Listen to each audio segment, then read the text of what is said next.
وَأَطِيعُوا اللَّهَ وَرَسُولَهُ، تیسری اللہ اور اس کے رسول کی اطاعت کرو۔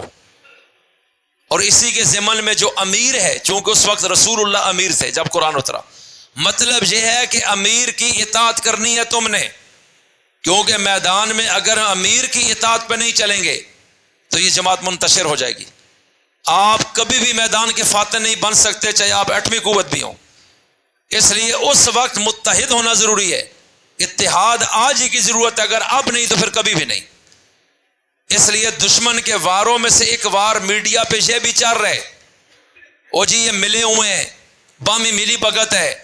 ایک طبقہ کہہ رہے جی ہم آرمی کو نہیں مانتے، ایک طبقہ کہتا ہے یہ فلانا ہو گیا ہے۔ یہ یاد رکھیں یہ اسلام اور پاکستان کے حق کی چیز نہیں ہے، آپ سمجھ جائیں کہ یہ یا غلط فہمی کا شکار ہے یا ملک کا دشمن بول رہے۔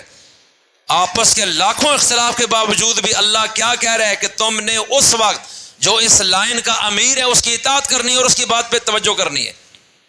اگر ہم نے خبریں لینی بھی ہیں تو آپ جو مستند ذرائع ہیں ان پہ توجہ رکھیں۔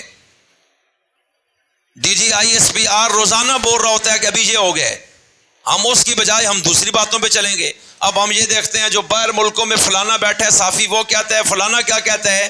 ارے بھائی اس بات کو سمجھیں، وہ شریعت سے ناواقف لوگ ہیں۔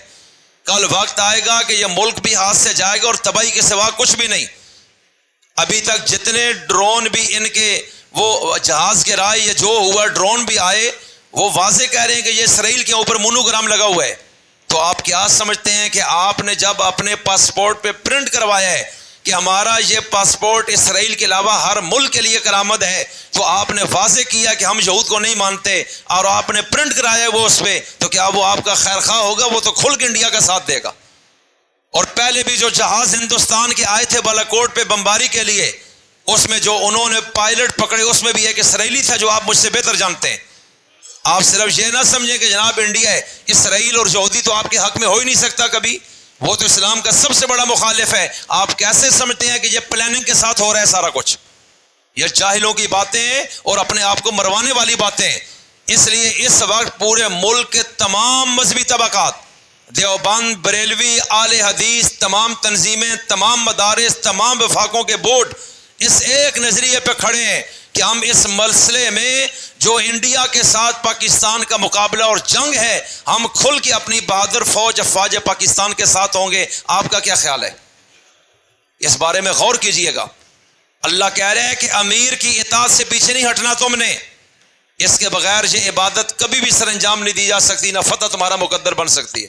اور یہ پروپیگنڈا سب سے مشہور اور زبردست ان کا طریقہ ہوتا ہے، پروپیگنڈا کر کے مسلمانوں کے دلوں میں ایسی باتیں ڈال دینا، اور ان کی صفوں میں دراڑ نہیں آئے گی۔ انڈیا میں کوئی دوسرا نظریہ نہیں ہے کہ مودی ملا ہوا ہے ان کے ساتھ، وہ سارے ایک ہو چکے ہیں، سارے چینل بھی ایک ہو چکے ہیں، لیکن ہمارے ہاں آج بھی بہت ساری چیزیں مختلف آ رہی ہیں۔ اس لیے اس طرح کی میڈیا کو غیر ذمہ دارانہ کو مت سنیں کہ جو آپ کے اندر ان کا خوف پیدا کریں اور اپنے بندوں کو ہلکا بنا کر آپ کے دل کے اندر نا امیدی پیدا کر دیں۔ اس طرح کی تذکروں کو سننا جائز ہی نہیں، نہ اس طرح کے مضامین کو پڑھنا جائز ہے۔